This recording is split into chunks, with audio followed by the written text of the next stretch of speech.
ज्योतिर्मय देह धारण कर बाबा के पास जा होके मगन। प्रेम की डोर में मोती पिरो के, प्रेम की डोर में मोती पिरो के, कर ले सच्चा श्रृंगार,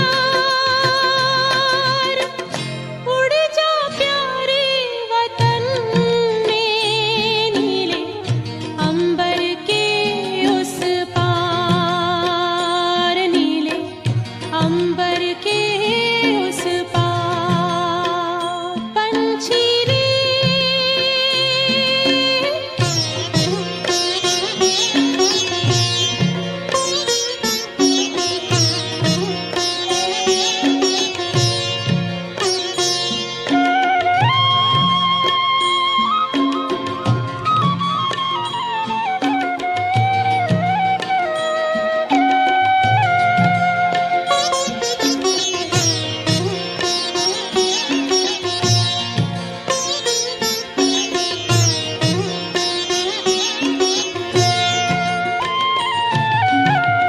बन के फरिश्ता बाबा से मिलना, देना संदेश हमारा।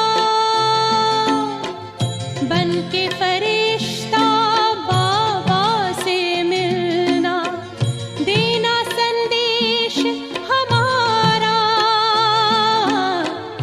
याद प्यार हम सबका देना, लावतन का नजारा। सच्ची लगन से बन जा बाबा के, सच्ची लगन से बन जा बाबा के। तू गले को हार, उड़ जा प्यारे वतन में, नीले अंबर के उस पार, हो नीले अंबर के उस पार। पंछी रे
तेरी याद का अमृत पीते हैं, तेरी याद का अमृत पीते हैं, तेरी याद में जीते हैं बाबा, तेरी याद में जीते हैं बाबा, तेरी याद का अमृत पीते हैं, तेरी याद का अमृत पीते हैं। रहे याद सदा ही साथ तेरी, रहे याद सदा ही साथ तेरी, बस और न हम कुछ चाहेंगे, बस और न हम कुछ चाहेंगे, तेरी याद का अमृत पीते हैं, तेरी याद का अमृत पीते हैं।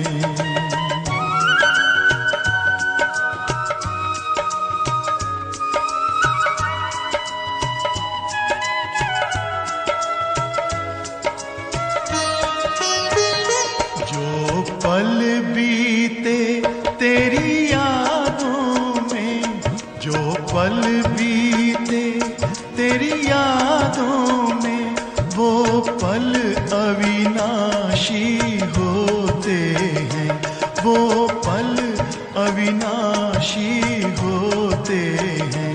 हर पल को सफल बना देंगे, हर पल को सफल बना देंगे, तेरी याद कभी ना छोड़ेंगे, तेरी याद कभी ना छोड़ेंगे, तेरी याद का अमृत पीते हैं, तेरी याद का अमृत पीते हैं।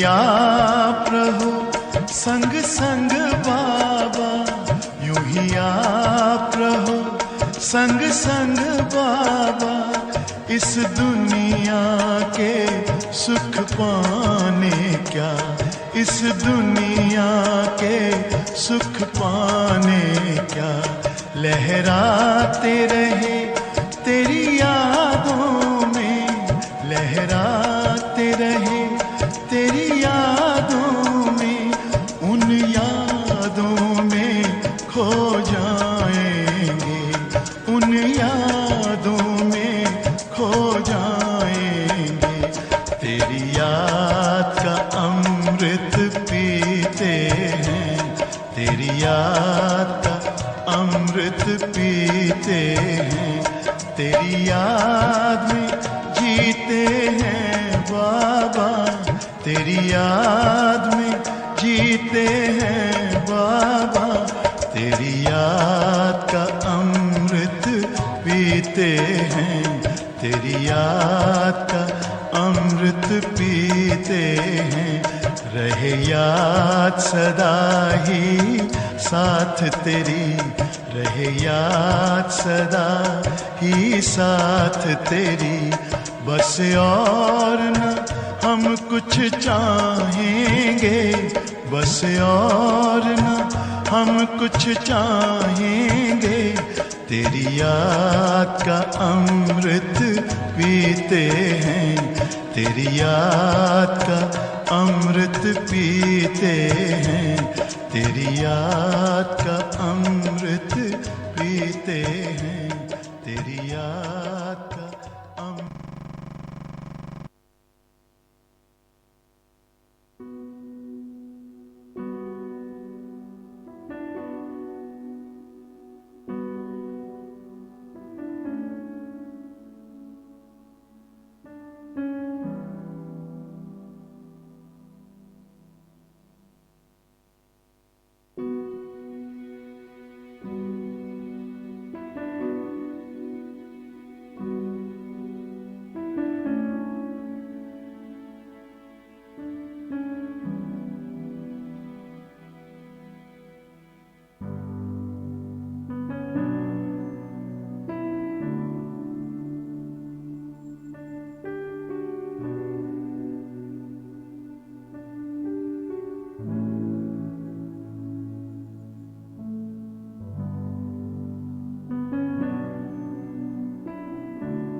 जगा लो, होगा दूर अंधेरा।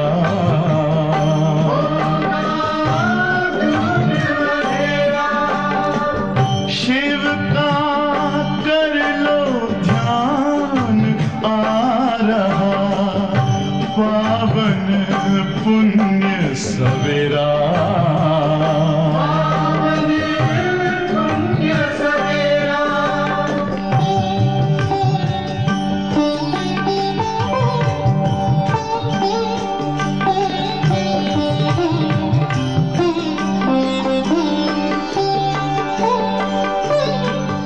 तुम हो कौन, कहाँ से आए, अपने आप को जानो।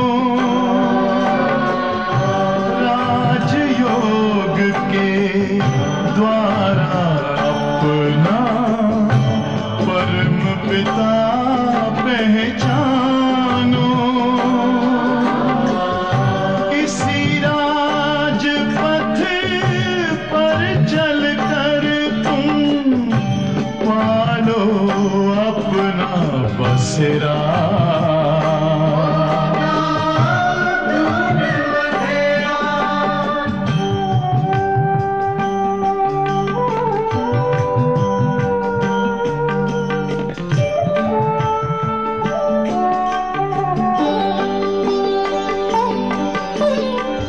तुम हो आत्मा तन से न्यारे, परमात्मा को प्यारे। दिव्य गुणों को धारण करके योगी बनो दुलारे। ज्योति बिंदु ही तोड़ेगा ये माया मोह का घेरा।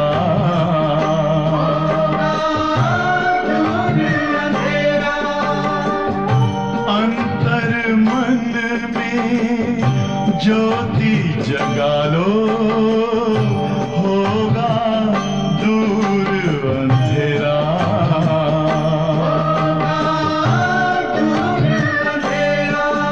ओम शांति, ओम शांति, ओम शांति।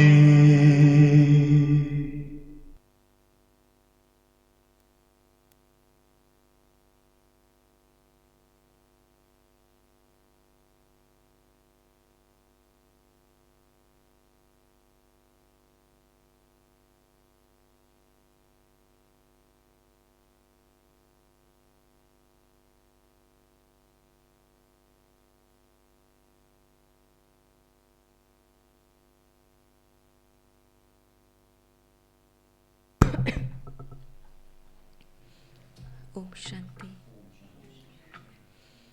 आज बाबा की 12 जनवरी की मुरली है। बाबा ने आज सारी मुरली सेवा के ऊपर चलाई है। बाबा ने कहा कि बाप उस्ताद ने हम बच्चों को ऐसा हुनर सिखाया है जो संसार में कोई भी ऐसा हुनर नहीं सिखा सकता, और वो है मनुष्य से देवता बनने का। डॉक्टर बनाएगा, इंजीनियर बनाएगा, एडवोकेट बना सकता है। लेकिन कोई यूनिवर्सिटी ऐसी नहीं है इस संसार में कि जो मनुष्य को देवता बनाती हो। तो एक ही एक गॉडली यूनिवर्सिटी है जो स्वयं भगवान आकर के अपने बच्चों को पढ़ाते हैं और ऐसी श्रेष्ठ वो शिक्षा देते हैं कि जिस शिक्षाओं को धारण करके हम मनुष्य से देवता बन जाते हैं। और वो दैवी गुण, वो दैवी लक्षण जब हमारे अपने आप में जब आना शुरू होता है, अपने आप में वो धारणा हो जाती है, वो सुख की महसूसता होती है, तो फिर हम औरों को भी कराना शुरू करते हैं। क्योंकि जो बात अच्छी होती है, जो चीज़ प्यारी लगती है, वो केवल स्व तक नहीं होती है, लेकिन वो अन्य आत्माओं तक वो फैलाई जाती है। तो बाबा ने आज कहा कि जब बाप ने तुम बच्चों को हुनर सिखाया है, तो तुम बच्चे फिर अन्य आत्माओं को वो हुनर सिखाओ। तो बाबा ने कहा, मीठे बच्चे, बाप उस्ताद ने तुम्हें मनुष्य से देवता बनने का, बाप उस्ताद ने तुम्हें मनुष्य से देवता बनने का हुनर सिखलाया है। तुम फिर श्रीमत पर औरों को भी देवता बनाने की औरों को भी देवता बनाने की सेवा करो। प्रश्न है, अभी तुम बच्चे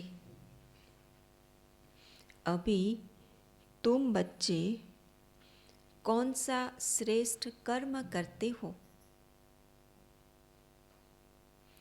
जिसका रिवाज भक्ति में भी चला आता है? अभी तुम बच्चे कौन सा श्रेष्ठ कर्म करते हो जिसका रिवाज भक्ति में भी चला आता है?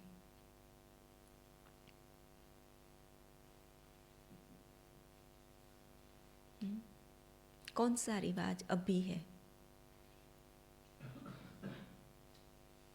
ऐसा क्या कर्म करते जो परंपरा बन गई भक्ति में भी, जिसको रिवाज कहते हैं, वो भी चला आया?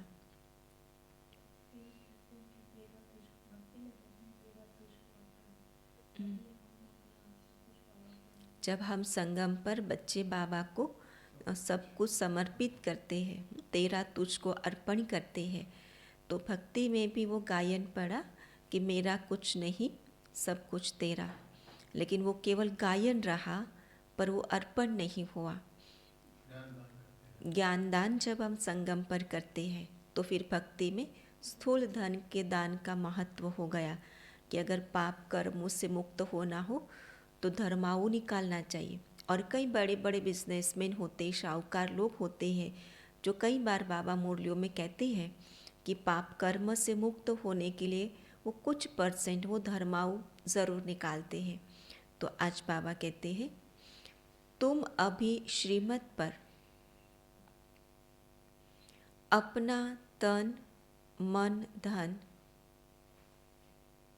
भारत तो क्या विश्व के कल्याण अर्थ, भारत तो क्या विश्व के कल्याण अर्थ अर्पण करते हो। इसी का रिवाज भक्ति में मनुष्य ईश्वर अर्थ दान करते हैं।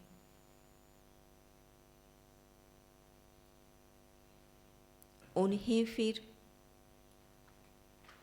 उसके बदले दूसरे जन्म में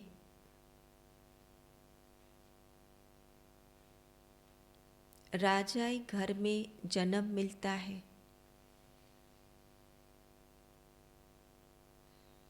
और तुम बच्चे संगम पर बाप के मददगार बनते हो। तुम बच्चे संगम पर बाप के मददगार बनते हो तो मनुष्य से देवता बन जाते हो।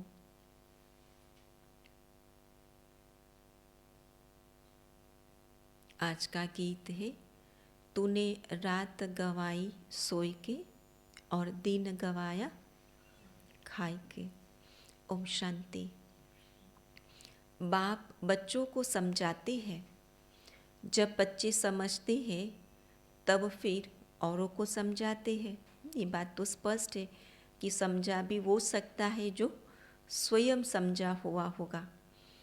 नहीं समझते तो औरों को समझा नहीं सकते। अगर खुद समझते औरों को समझा नहीं सकते तो गोया कुछ भी नहीं समझते। कोई हुनर सीखता है तो उसको फैलाता है। यह हुनर तो बाप उस्ताद ने सिखा जाता है। बाप उस्ताद से सीखा जाता है कि मनुष्य से देवता कैसे बनाया जाए।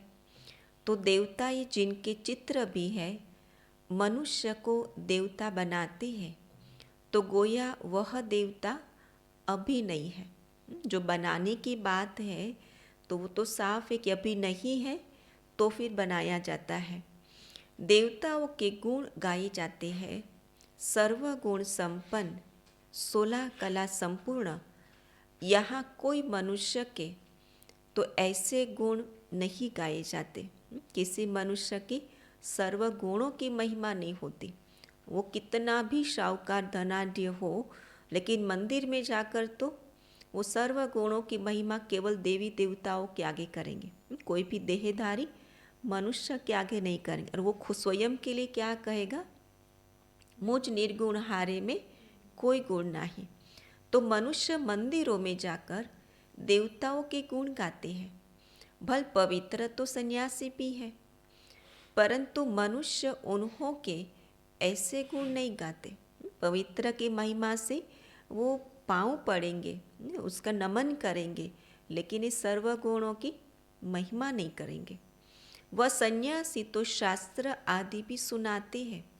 देवताओं ने तो कुछ नहीं सुनाया है। वह तो प्रारब्ध भोगते हैं। अगले जन्म में पुरुषार्थ कर मनुष्य से देवता बने थे। प्रारब्ध ऐसे नहीं बनता। प्रारब्ध के पहले पुरुषार्थ किया जाता है। तो जब वो दैवी जीवन में जब प्रारब्ध है तो साफ है कि वो जीवन में उन्होंने पुरुषार्थ नहीं किया होगा, उसके अगले जीवन में पुरुषार्थ किया होगा। तो वो जीवन कौन सा होगा? यही संगम युग का श्रेष्ठ ब्राह्मण जीवन, जिस जीवन में इतना श्रेष्ठ पुरुषार्थ किया जो देवता जन्म में प्रारब्ध भोगते हैं। तो अभी कोई में भी देवताओं जैसे गुण नहीं है। अगर एक भी गुण दिखाई देगा ना तो भी सरखामनी ज़रूर करेंगे, हाँ ये बेड़े राम जैसे मर्यादा पुरुषोत्तम लगता है। और आज तो वो तो 100 साल पहले की बात है। और आज कोई भी मनुष्य की अगर कर्म की कंपैरिजन की जाए तो देवताओं से नहीं की गई। किसके साथ की गई? जानवरों से। कितना भी एक काम में अगर वो टाइम लगाएगा ना तो कहते तेरे से तो गधे भी तो अच्छे इतनी मजदूरी नहीं करेगा, है ना। तो ये हर कर्म की आज उसकी जानवर से कंपैरिजन होती। तो मतलब यहाँ गुण नहीं, वहाँ जरूर, जहाँ गुण नहीं वहाँ जरूर अवगुण है। सतयुग में इसी भारत में यथा राजा रानी तथा प्रजा सर्वगुण संपन्न थे। उनमें भी सभी गुण थे। उन देवताओं के ही गुण गाए जाते हैं। उस समय और धर्म थे नहीं। गुण वाले देवताएं थे सतयुग में और अवगुण वाले मनुष्य है कलयुग में। अब ऐसे अवगुण वाले मनुष्य को देवता कौन बनावे? तो गाया भी हुआ है, मनुष्य से देवता किए करत न लागे वार। यह महिमा तो है परम पिता परमात्मा की। जब 1 सेकंड में परिवर्तन कराया, वो कोई मनुष्य के हाथ की बात नहीं है, तो वो है केवल परमात्मा की। है तो देवताएं भी मनुष्य, परंतु उनमें गुण है और उनमें अवगुण है। फर्क कुछ नहीं है। 2 हाथ 2 पाँव, वो तो देवताओं में भी है, मनुष्य में भी है, लेकिन वो पूजा जाता है कारण सर्वगुणों से संपन्न है। गुण प्राप्त होते हैं बाप से। गुणों से भरपूर कौन होगा? जिसने बाप को पहचाना, उससे बुद्धि योग लगाया, वो गुणवान बनते जाएंगे। बिना योग कोई भी आत्मा में गुण नहीं भरेगा। और इसलिए बाबा बार बार क्या कहते? मेरे से बुद्धि योग लगाओ। जिसके संग में बुद्धि रहेगी ना, उनका प्रभाव पड़ता रहेगा, जिसको सतगुरु भी कहते हैं। अवगुण प्राप्त होते हैं माया रावण से। उसके लिए कोई पुरुषार्थ किया? कोई पुरुषार्थ नहीं किया है ना, स्मृति रही ना। जब देहिक स्मृति रही, देह भान में रहे तो उसके उसके गुण अवगुण वो प्रभाव डालते गए अपने कर्म में। तो उसी प्रकार बाबा कहते गुणों के लिए कोई मेहनत पुरुषार्थ क्या करेंगे। केवल बुद्धि योग जब सर्वगुण उसे के सागर है शिव बाबा, उसी के संग में अगर रहे तो क्या होगा। अगर आत्मिक स्मृति में रहे बुद्धि तो क्या होगा, वो गुण स्वतः धीरे धीरे स्वरूप में आते जाएंगे। तो स्मृति के आधार से गुण बनेगा और स्मृति के आधार से अवगुण बढ़ते जाएंगे ना। तो स्मृति वो स्थिति बनाती रहेगी। तो इतने गुणवान फिर अवगुण कैसे बनते हैं। 16 कला संपूर्ण सर्वगुण संपन्न, और फिर अभी देखो तो सर्व अवगुण संपन्न है ना, एक भी कला नहीं। तो इतना परिवर्तन कैसे हो गया। परिवर्तन का आधार केवल स्मृति में परिवर्तन आया है ना, स्मृति से विस्मृति में आ गए तो ये इतना बड़ा परिवर्तन। तो सर्वगुण संपन्न और फिर सर्व अवगुण संपन्न कौन बनाते हैं, यह तुम बच्चे जानते हो। गाते भी है मुझ निर्गुण हारे में कोई गुण नहीं, देवताओं के कितने गुण गाते हैं। इस समय तो वह गुण किसी में भी नहीं है। खान पान आदि कितना गंदा है। देवताएं है वैष्णव संप्रदाय और इस समय के मनुष्य है रावण संप्रदाय। बोल चाल स्मृति दृष्टि वृत्ति खान पान वो सब है आसुरी संप्रदाय के। तो खान पान कितना बदल गया है। पहले खान पान देवताओं का खान पान के लिए क्या कहा जाता था, अल्पाहारी थे, सात्विक थे। और अभी तामसिक हो गए हैं ना। तो बाबा कहते सिर्फ ड्रेस को नहीं देखना है, देखा जाता है खान पान और विकारीपन को। कितने भी अच्छे वस्त्र पहन लो, उससे वो आत्मा की क्वालिटी नहीं बदलती है। लेकिन आत्मा को की क्वालिटी उसके खान पान और बाबा कहते हैं उसके कर्म से उसके विकारीपन से पता चलता है। तो केवल बाह्य स्वरूप नहीं देखना, लेकिन व्यवहार से पता चलेगा। बाप खुद कहते हैं मुझे भारत में ही आना पड़ता है। ब्रह्मा मुख वंशावली ब्राह्मण ब्राह्मणियों द्वारा स्थापना कराता हूँ। यह ब्राह्मणों का यज्ञ है ना, वो विकारी ब्राह्मण कुख वंशावली और यह है मुख वंशावली, बहुत फर्क है। वो शाहूकार लोग जो यज्ञ रचते हैं उसमें जिस्मानी ब्राह्मण होते हैं। यह है बेहद का बाप, शाहूकारों से शाहूकार, राजाओं का राजा। तो शाहूकारों का शाहूकार क्यों कहा जाता है, क्योंकि शाहूकार भी कहते हैं हमको ईश्वर ने धन दिया है। जब कहते ना हाँ आप तो बहुत धनवान हो तो क्या कहेंगे, पर ऊपर वाले ने दिया है, उसकी कृपा है। तो बाबा कहते फिर इसीलिए तो कहते देने वाला तो वो है।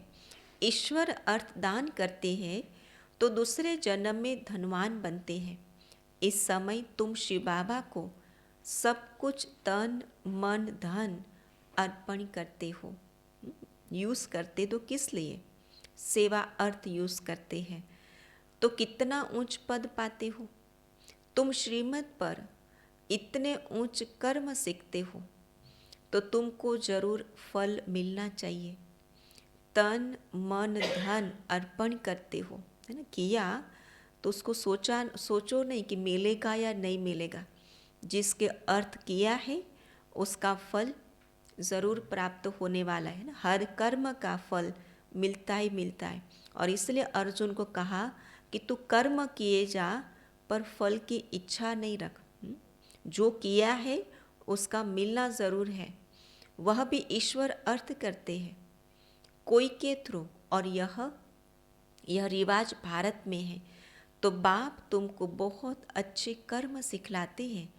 तुम यह कर्तव्य सिर्फ भारत तो क्या परंतु सारी दुनिया के कल्याण अर्थ करते हो।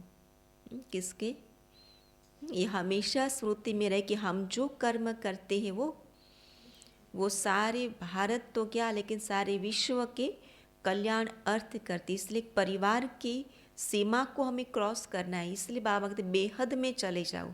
अब बुद्धि सीमित न रहे, लेकिन बुद्धि पूरे विश्व के कल्याण अर्थ हो तो उसका एवजा मिलता है मनुष्य से देवता बनने का। जो श्रीमत पर जैसा कर्म करते हैं ऐसा फल मिलता है। हम साक्षी हो देखते रहते हैं। केवल क्या करो, किसी के कर्म को देखने की आवश्यकता ही नहीं है कि वो कैसा करता है और उनको कैसा करना चाहिए। जो जैसा करेगा उनको वैसा फल मिलने वाला ही है। केवल हमको अपने कर्मों पर अटेंशन रखना है और दूसरों के कर्म को हमें साक्षी होकर देखना है। अगर आवश्यकता पड़े तो शुभ भावना और शुभ कामना की दृष्टि रख करके उनको जहाँ कहने की आवश्यकता पड़े, शिक्षा देनी पड़े, सावधानी देनी पड़े तो शुभ भावना से ज़रूर दें, लेकिन करना ही चाहिए, फिर वो स्वयं के ऊपर रहता है। तो बाबा कहते कौन श्रीमत पर चल मनुष्य को देवता बनाने की सेवा करते हैं, कितना जीवन परिवर्तन हो जाता है।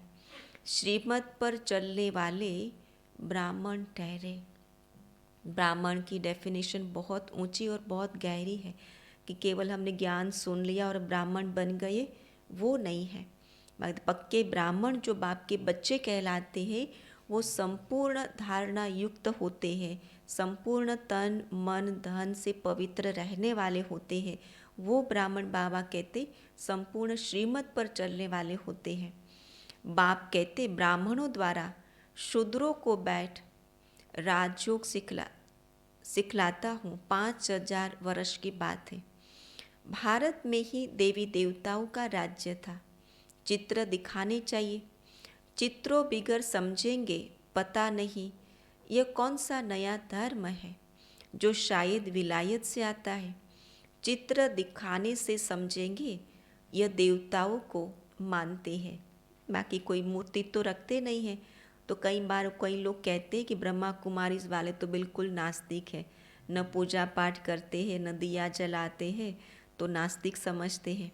तो बाबा ऐसे चित्र ले जाकर के उनको समझाओ कि पता चले कि ये भी तो देवताओं को मानते हैं, केवल मानते भी नहीं हैं लेकिन बनने का पुरुषार्थ भी करते हैं। तो समझाना है कि श्री नारायण के अंतिम 84वें जन्म में परम पिता परमात्मा ने प्रवेश किया है और राजयोग सिखला रहे हैं। यह उनके 84वें जन्म का भी अंत है। जो सूर्यवंशी देवता थे उन सभी को आकर फिर से राजयोग सीखना है। ड्रामा अनुसार पुरुषार्थ भी जरूर करेंगे। तुम बच्चे अभी सम्मुख सुन रहे हो और बच्चे इस स्टेप द्वारा सुनेंगे तो समझेंगे हम भी माता पिता के साथ फिर सो देवता बन रहे हैं। जो सन्मुख नहीं है, लेकिन उस समय तो बाबा टेप भेज देते थे रिकॉर्ड करके, तो बच्चे कहीं दूर दूर रहते थे तो वो समझते थे कि हम भी तो स्मृति रहती थी कि हम भी बाबा से मनुष्य से देवता बन रहे हैं। इस समय 84वें जन्म में पूरे बेगर जरूर बनना है। देवता बनने के लिए, शाहूकार बनने के लिए बाबा अब भी बेगर बनना पड़ेगा। बेगर बनना माना स्मृति से सब कुछ तेरा, कुछ भी मेरा नहीं, ये अर्पण करना पड़ेगा। ये देह भी मेरी नहीं। तो आत्मा बाप को सब कुछ सरेंडर करती है। यह शरीर ही अश्व है जो स्वाहा होता है। उस आत्मा शरीर छोड़ने के बाद तो स्वाहा होगा, लेकिन ये योग या अग्नि में भी हमें पहले क्या करना है? योग अग्नि में भी तो पहले देह भान को स्वाहा करना पड़ता है और फिर जब हम स्वयं को आत्मा निश्चय करें तब वो ज्वाला प्रज्वलित हो योग की। आत्मा खुद बोलती है हम बाप के बने हैं, दूसरा न कोई। मैं आत्मा इस जीव द्वारा परम पिता परमात्मा के डायरेक्शन सुनकर सेवा कर रहा हूँ। तो बाप कहते हैं योग भी सिखाओ और सृष्टि चक्र कैसे फिरता है वह भी समझाओ। जिसने सारा चक्र पास किया होगा वह इन बातों को जड़ समझेंगे। यही कायदा है कि उन्हीं की बुद्धि में बैठेगा जो ये पूरे चक्र में आत्मा ने अपना पार्ट बजाया होगा, आदि से लेकर अंत तक। जो इस चक्र में आने वाला नहीं होगा वह ठहरेगा ही नहीं, सुनेगा ज़रूर लेकिन ब्राह्मण नहीं बनेगा। ऐसे नहीं कि सारी सृष्टि आएगी, इसमें भी प्रजा ढेर आएगी। राजा रानी तो एक होता है ना, जैसे लक्ष्मी नारायण एक गाया जाता है, राम सीता एक गाया जाता है, प्रिंस प्रिंसेस तो और भी होंगे, मुख्य तो एक होगा ना। तो ऐसा राजा रानी बनने के लिए बहुत मेहनत करनी है। प्रजा बनानी हो तो ज्ञान सुनाने की मेहनत करो, लेकिन स्वयं को राजा बनना है तो बाबा कहते पुरुषार्थ करना पड़े। प्रजा बनने में तो केवल सुना और आ गए। साक्षी हो देखने से पता पड़ता है। क्या करते, यह शाहूकार राजाई कुल का है या गरीब कुल का है, उनकी चाल चलन, उनके संस्कार साक्षी होकर देखेंगे तो जरूर पता चलेगा कि कौन से कुल का होगा ये। कोई माया से कैसा हारते हैं जो भागंती भी हो जाते हैं। माया एकदम कच्चा खा जाती है, इसलिए बाबा पूछते हैं, क्या पूछते होंगे, राजी खुशी हो, माया के थप्पड़ से बेहोश व बीमार तो नहीं पड़ते हो। बीमारी ब्राह्मणों को कौन सी लगती है? एक बीमारी होते किए हुए कर्म का कर्म भोग जो बीमारी के रूप में आता है, और दूसरी ब्राह्मण जीवन में पुरुषार्थ करते करते जो बीमारी में लग जाते हैं, फंस जाते हैं, वो है अलबेलेपन की बीमारी, है ना। फिर माया अपने आप में लपेट लेती है। तो ऐसे कोई बीमार हो पड़ते हैं, फिर बच्चे उनके पास जाते हैं, ज्ञान योग की संजीवनी बूटी देकर सुरजित कर देते हैं। तो ज्ञान और योग में न रहने कारण माया एकदम कला काया चट कर देती है, और इसलिए ब्राह्मण जीवन बहुत इम्पोर्टेंट है, इसको संभालना। और ये संभालने के लिए निरंतर रोज ज्ञान योग का कवच चाहिए। अगर वो कवच टूटा तो माया का प्रभाव जरूर पड़ेगा। और इसलिए बाबा कहते रोज मुरली सुनना चाहिए, रोज संगठन का प्रभाव, ब्राह्मण संगठन में रहना चाहिए, उसका बल हमें प्राप्त होता रहता है। श्रीमत छोड़ मनमत पर चल पड़ते हैं तो माया एकदम बेहोश कर देती है। वास्तव में संजीवनी बूटी यह ज्ञान की है, इससे माया की बेहोशी उतर जाती है। कौन से संजीवनी बूटी? ये ज्ञान, बाबा की मुरली, ये संजीवनी बूटी है। और इसलिए जब भी माया आवे ना, माना निराशा आ जावे, हताशा, अलबेलापन आ जावे, तो ऐसे बैठे नहीं रहे, होगा फिर बाद में करें, तुरंत मुरली उठा करके पढ़ना शुरू करो। ये बातें सभी इस समय की है। सीताएं भी तुम हो, तो राम आकर माया रावण से तुमको छुड़ाते हैं। जैसे बच्चों को सिंध में छुड़ाया रावण लोग, फिर चुरा ले जाते थे। अभी तुमको फिर माया के चंबे से सबको छुड़ाना है। तो बाबा को तो तरस पड़ता है। क्या पड़ता है बच्चों पर? तरस पड़ता है। देखते हैं कैसे माया थप्पड़ लगाए बच्चों की बुद्धि ही एकदम फिरा देती है, एकदम बुद्धि का नाश कर देते माया। और इसलिए फिर कितना भी अच्छी बात उनको समझाओ, लेकिन वो यथार्थ बात वो बुद्धि समझने के योग्य ही नहीं रहती है। राम से बुद्धि फिर रावण की तरफ कर देती है। जैसे खिलौना होता है, बाबा जब साकार में थे ना, तो एक खिलौना होता था बाबा के पास, वो रावण और राम का। तो माना सीता, हाँ, एक छोटा सा एक खिलौना होता था, तो राम के साथ, हाँ, शीशे के अंदर रहता था। बाबा कहते एक तरफ राम और एक तरफ रावण। इसको कहा जाता आश्चर्यवत, बाप का बनंती फिर रावण का बनंती, माया बड़ी दुस्तर है। चूहे माफी काट कर खाना खराब कर देती है। चूहे माफी, चूहा जब काटता है ना तो पता नहीं चलता है, वो दर्द नहीं होता है उस समय, वो फूंक मार मार करके वो काटता है। जैसे वो किसी को अगर बेहोश किया जाता है तो वो एनेस्थीसिया दिया जाता है और फिर उसको ऑपरेट किया जाता है, तो उसको पता ही नहीं चलता है दर्द का। तो ये चूहे का काम है ना, ऐसा है कि वो चूहा काटेगा, वो काटने से पहले वो फूंक देगा, वो ठंडी हवा देगा और उसके बाद फिर वो काटेगा। और जब काट देता है, खून निकलता है, तब पता चलता है अरे ये तो चूहे ने काट लिया किसे, फिर दर्द महसूस होता है। तो बात माया जो है ना वो चूहे जैसी है। पहले इतना सुख वो सामने देती है, रॉयल रूप का सुख देती कि उसको पता भी नहीं चलता कि ये राम का सुख है या रावण का सुख है। फिर जब दुख आता है ना तब पता चलता, आँख खोलते अरे ये तो माया रावण ने काट दिया। तो इसीलिए श्रीमत कभी छोड़नी नहीं है। कठिन चढ़ाई है ना, अपनी मत माना रावण की मत, इसलिए बाबा कहते हैं अपनी मत चलाई तो मरा। कल भी बाबा ने कहा था ना, इसलिए कभी भी अपनी मत नहीं चलाओ, कितने भी हम बुद्धिशाली क्यों ना हो, लेकिन भगवान के सामने कुछ नहीं। बुद्धिवानों की बुद्धि तो वो है, उस पर चले तो बहुत गुटखा खाएंगे। अगर रावण की मत मन अपनी मत पर चले तो बहुत गुटखा खाना पड़ेगा, बहुत बदनामी कराते हैं। तो ऐसे सभी सेंटर्स पर है, नुकसान फिर भी अपना करते हैं। सर्विस करने वाले रूप बसंत छिपे नहीं रहते। दैवी राजधानी स्थापन हो रही है, इसमें सभी अपना अपना पार्ट जरूर बजाएंगे। आप उनके पार्ट को चेंज नहीं कर सकते, कितना भी पुरुषार्थ करो, लेकिन जो पार्ट उनको मिला हुआ है वो पार्ट उनको बजाना ही है। हमको तो केवल साक्षी होकर के उनके पार्ट को देखना है। अगर उनको कुछ एडिशन करेक्शन करना है स्वयं के पार्ट में तो कैसे कर पाएगा? जब भगवान की श्रीमत पर सुने और रियलाइज़ करे तब वो अपने पार्ट में कुछ बदलाव ला सके। बाकी हमारे से कुछ नहीं होगा, केवल शुभ भावना।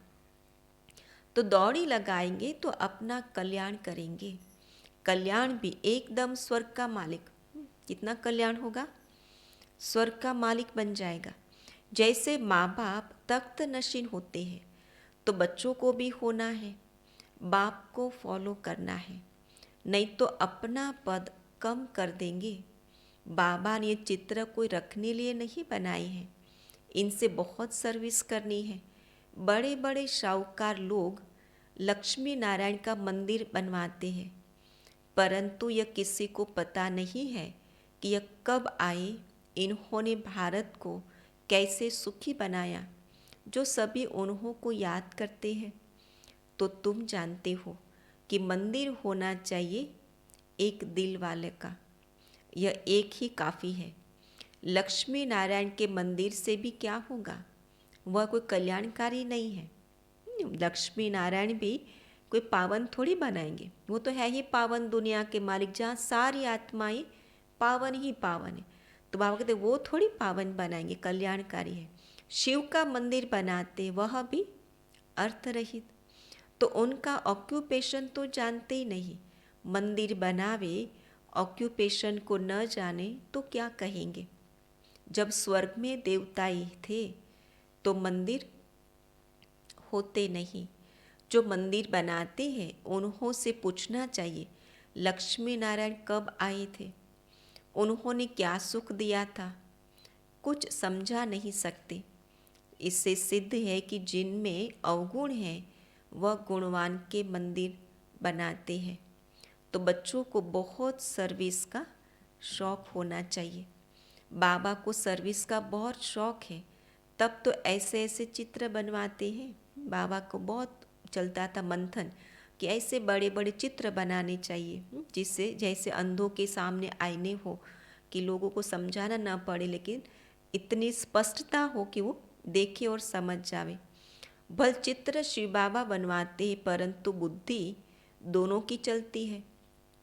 अच्छा, मीठे मीठे सिकिलधे बच्चों प्रति माता पिता बाप दादा का याद प्यार और गुड मॉर्निंग। रूहानी बाप की रूहानी बच्चों को नमस्ते। हम रूहानी बच्चों की रूहानी बाप दादा को याद प्यार गुड मॉर्निंग और नमस्ते। फिर रात्रि क्लास आया है 28 जून 68 का है। यहाँ सभी बैठे हैं, समझते हैं कि हम आत्माएं हैं। बाप बैठा है। आत्म अभिमानी हो बैठना इसको कहा जाता है। किसको कहा जाता है? हम सभी आत्माएं हैं और बाप सम्मुख बैठा है। ये स्मृति ही इसको कहा जाता है आत्माभिमानी हो बैठना। सभी ऐसे नहीं बैठे हैं कि हम आत्मा हैं, बाबा के सामने बैठे हैं। अब बाबा ने याद दिलाया है तो स्मृति आएगी, अटेंशन देंगे। ऐसे बहुत हैं जिनकी बुद्धि बाहर भागती है। यहाँ बैठे भी जैसे कि कान बंद है। कान खोला है फिर भी कान बंद होता है, क्योंकि अंदर कुछ नहीं जाएगा, कि बुद्धि यहाँ नहीं है। बुद्धि जहाँ होगी ना तो चिंतन उसी का ही चलेगा।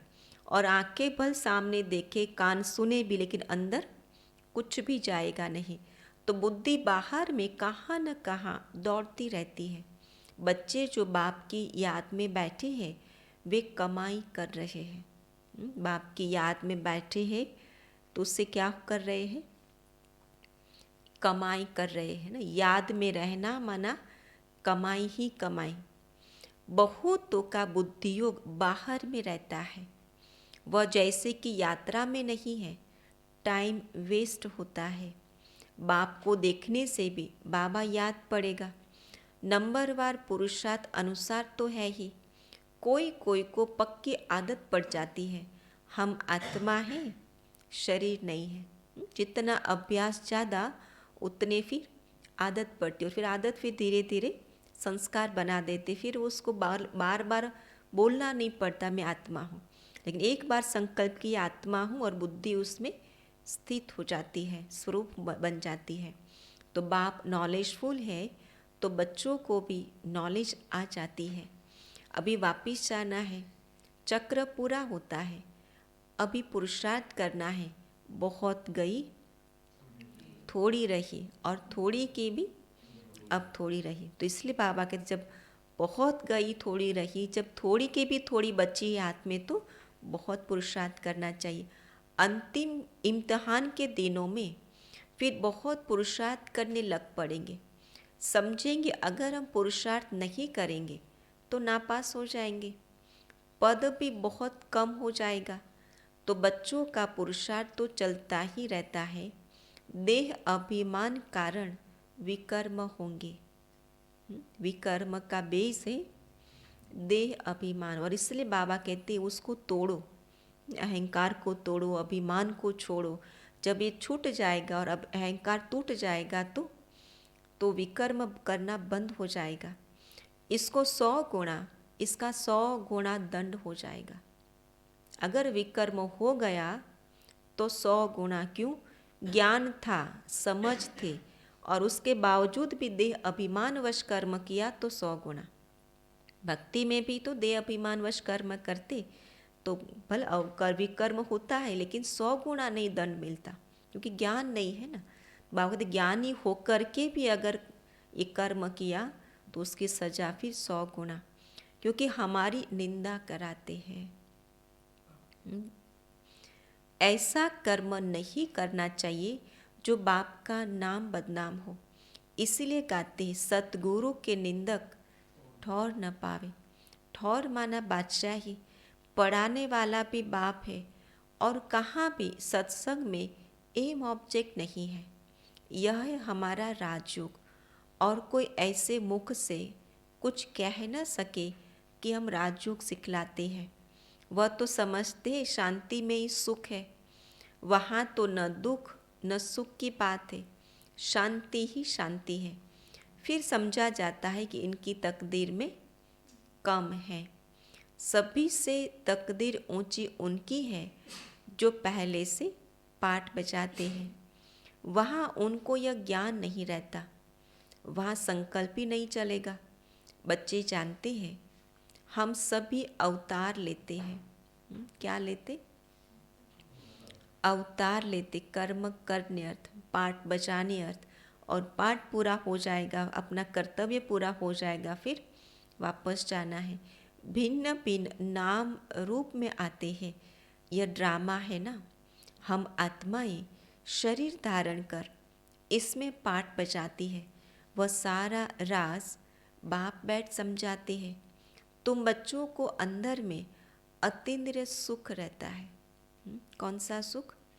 भौतिक सुख दुनिया वाले भोगते हैं, लेकिन हम ब्राह्मण बच्चे अतीन्द्रिय सुख महसूस करते, इंद्रियों से परे का सुख जो बाबा ने हमें ज्ञान के आधार से दिया है ना, जो बाबा ने हमें सर्व संबंध एक के साथ जोड़ कर के जो दिया है, अंदर में खुशी रहती है।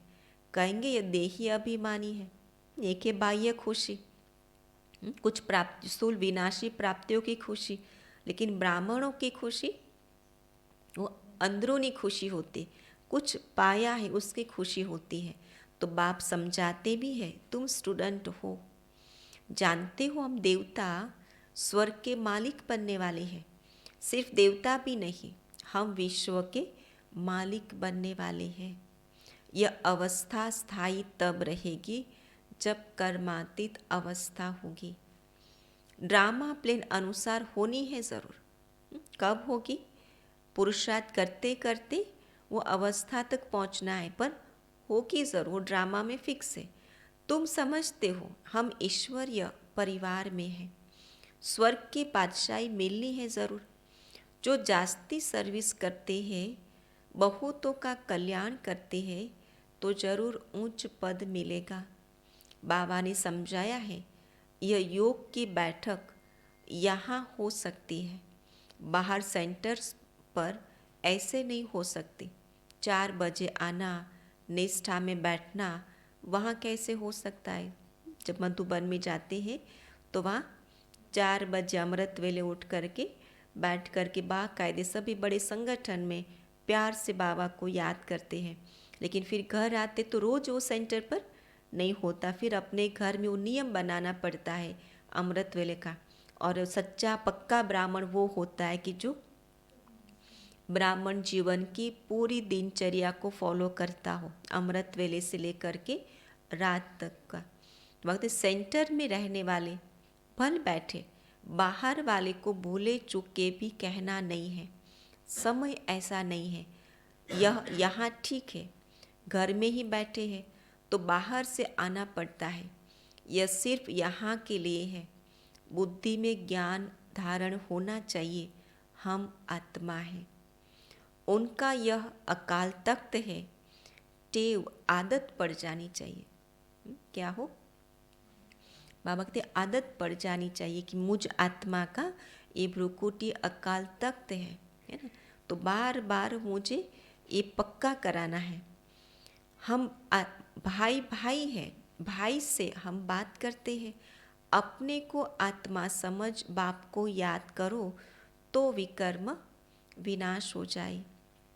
अच्छा, मीठे मीठे रूहानी बच्चों को रूहानी बाप दादा का याद प्यार, गुड नाइट और नमस्ते। हम रूहानी बच्चों की रूहानी बाप दादा को याद प्यार, गुड मॉर्निंग और नमस्ते। धारणा के लिए मुख्य सार आज कौन सा होगा?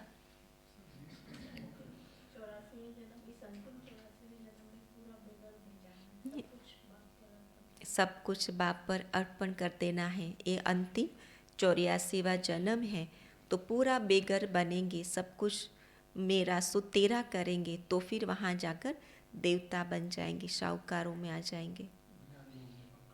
ज्ञान योग में पक्का रहना है, सर्विस का शौक रखना है।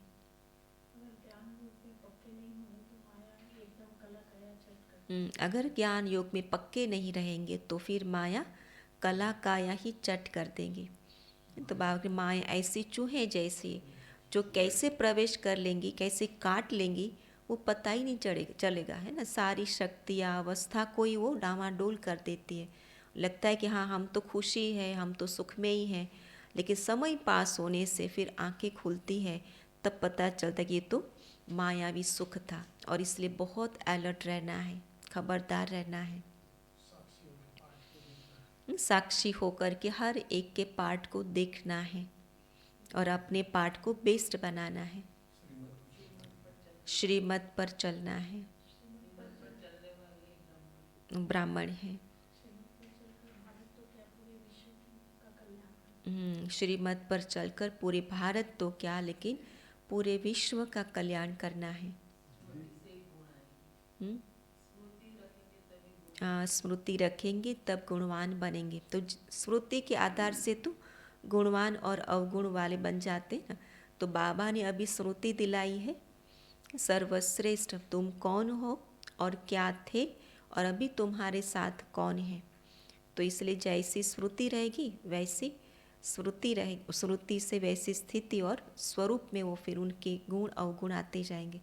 तो इसलिए अवगुणों से सर्वगुण संपन्न बनना है तो सिंपल पुरुषार्थ है आत्मिक स्मृति, और जो गुणों के सागर है उसी की स्मृति में रहेंगे तो गुणवान बनते जाएंगे। एक ज्ञान ही संजीवनी बूटी है और इसलिए बाबा कहते वो संजीवनी बूटी लेते रहो ना, एक इंजेक्शन का काम करती है। उनके पूछो, बनाने वाले बड़े आलीशान बनाते हैं, भव्य बनाते, लेकिन उनको पता नहीं कि वो है कौन और इतना महान बनाया किसने। तो फिर उनकी बायोग्राफी को तो जानते ही नहीं। तो बाबा कहते उनको पूछो,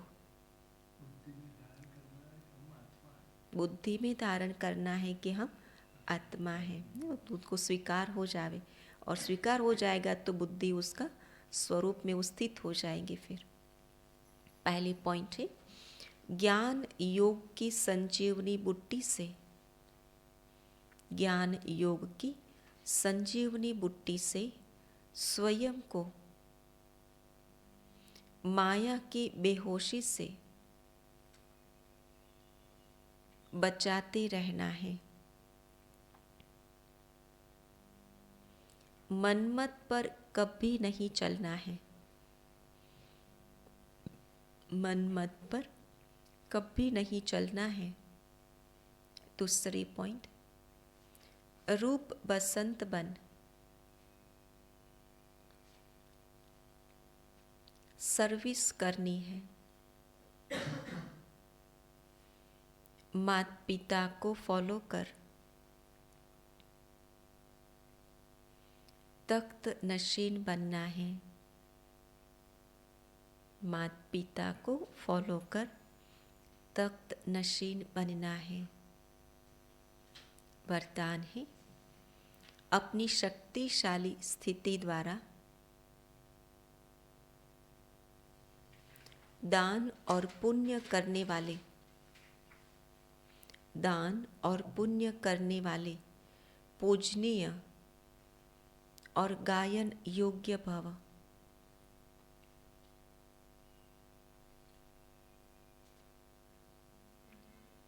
गायन और पूजनीय और गायन योग्य भव।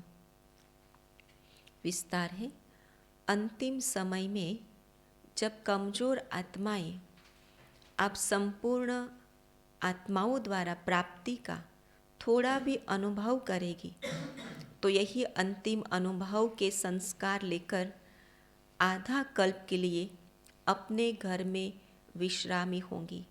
माना वो अपने ब्राह्मण बच्चों के थ्रू उन आत्माओं को क्या मिल जाएगी, मुक्ति मिल जाएगी। और फिर द्वापर में भक्त बन आपका पूजन और गायन करेगी। इसलिए अंत की कमज़ोर आत्माओं के प्रति महादानी वरदानी बन अनुभव का दान और पुण्य करो। यह सेकंड का शक्तिशाली स्थिति द्वारा किया हुआ दान और पुण्य आधा कल्प के लिए पूजनीय और गायन योग्य बना देगा। स्लोगन है परिस्थितियों में घबराने के बजाय, परिस्थितियों में घबराने के बजाय साक्षी हो जाओ तो विजयी बन जाएंगे। परिस्थितियों में घबराने के बजाय साक्षी हो जाओ तो विजयी बन जाएंगे।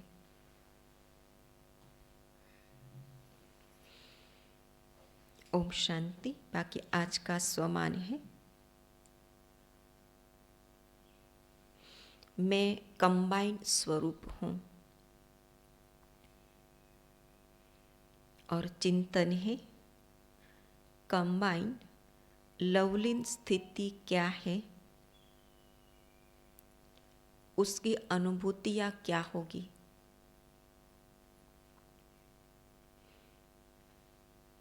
और योग अभ्यास रहेगा, जैसे आत्मा और शरीर कंबाइन है,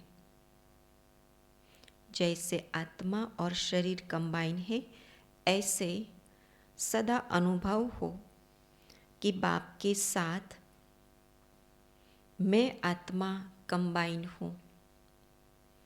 बाप के साथ मैं आत्मा कंबाइन हूँ। कंबाइन बन परमात्मा प्यार में लवलीन स्थिति का अनुभव करें।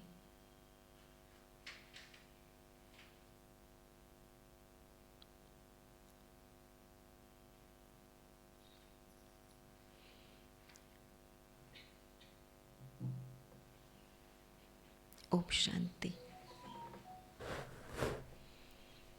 बाकी अभी हम इसी अभ्यास में बैठेंगे 2 मिनट के लिए।